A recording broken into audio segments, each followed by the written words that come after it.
When a K-pop idol gets caught in a dating rumor, the internet loses its mind. Fans are upset, agencies go silent, and the idol is left dealing with the fallout. But here's the thing most people do not stop to think about. In K-pop, dating is not just a personal decision. For a lot of idols, it is a contractual one, and the consequences of going public with a relationship can be far more serious than most fans realize. Today we are getting into why K-pop idols cannot date freely, what these rules actually look like, and what is really going on behind the scenes when a dating scandal breaks. To understand this, you have to look at how K-pop actually works as a business. When an agency signs a trainee, they spend years and a significant amount of money training that person. Singing lessons, dance classes, language training, styling, accommodation. All of it costs money, and all of it is an investment. The agency expects to earn that money back once the idol debuts and starts generating revenue. Now here is where dating comes in. A huge part of how K-pop generates revenue is fan attachment. Fans buy albums, attend concerts, purchase merchandise, and follow their favorite idols closely. And for a large portion of the fan base, that connection feels personal. Agencies have historically believed that if an idol is in a relationship, it weakens that connection and hurts sales. That belief is where the no dating clause comes from.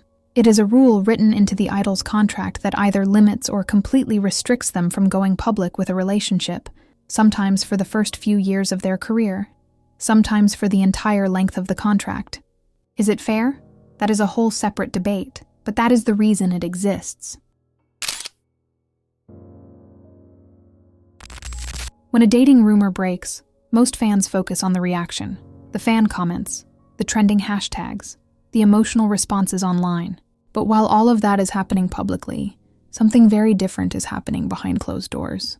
The agency is in damage control mode. They are not just thinking about fan feelings.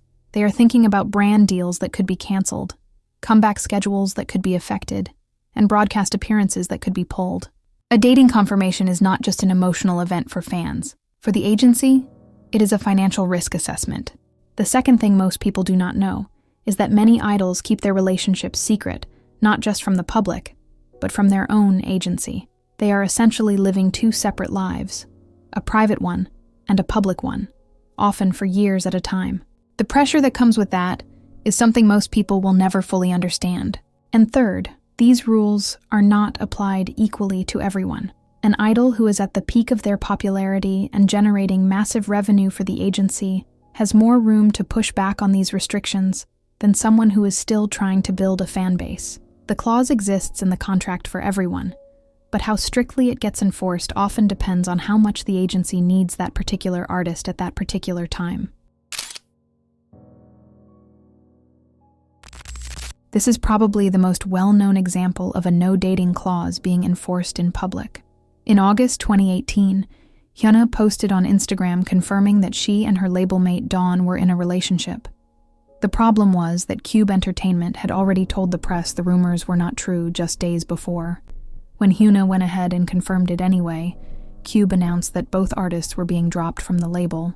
What made it even worse was that HyunA and Dawn reportedly found out they were being let go through the public announcement, not from the company directly. HYBE reversed the decision the same day, then eventually terminated both contracts anyway. It is the clearest example we have of what happens when an artist chooses to be honest over staying compliant with their agency. EXO's Kai has been through this twice. His relationship with Crystal became public in 2016 through photos taken by reporters. SM acknowledged it with minimal comment and things moved on relatively quietly. Then, in 2019, private photos of Kai and Blackpink's Jennie were leaked online without either of them choosing to share that information. Both relationships ended not long after they became public. Nobody has confirmed whether agency pressure played a role in that, but the timing in both cases was something a lot of people noticed. In 2022, private photos of Blackpink's Jennie and BTS's V started circulating online. Neither YG Entertainment nor HYBE made any official statement. No confirmation, no denial, just silence. And that silence was a deliberate choice. These were two of the biggest names in K-pop, from two of the biggest agencies in the world. Confirming the relationship would have meant dealing with reactions from a combined global fan base in the hundreds of millions. The agencies chose to say nothing, because saying anything carried too much risk. That is exactly how the no-dating system operates at the highest level. not always through a formal clause, but through careful control of what gets confirmed and what does not. Slowly, but not as fast as people think. Some agencies have started loosening their grip on this, especially for more established groups. Mamamoo is a good example. Their members have spoken about relationships more openly compared to idols from bigger agencies, and the response has been relatively calm. Part of that is because their fan base has a different dynamic, and part of it is that RBW Entertainment has generally taken a less controlling approach on this issue compared to companies like SM or YG.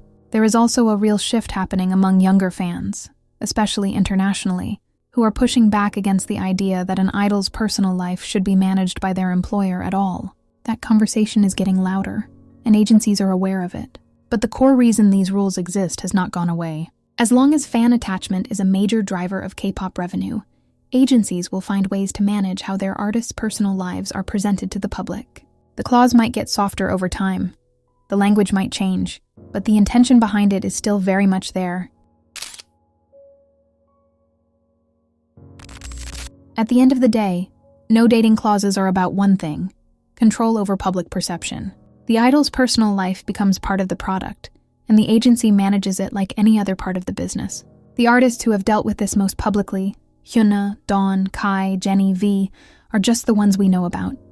There are plenty of others who have quietly navigated the same situation without ever making headlines. The more this gets talked about openly, the more pressure there is on the industry to change. And that conversation is clearly not going away.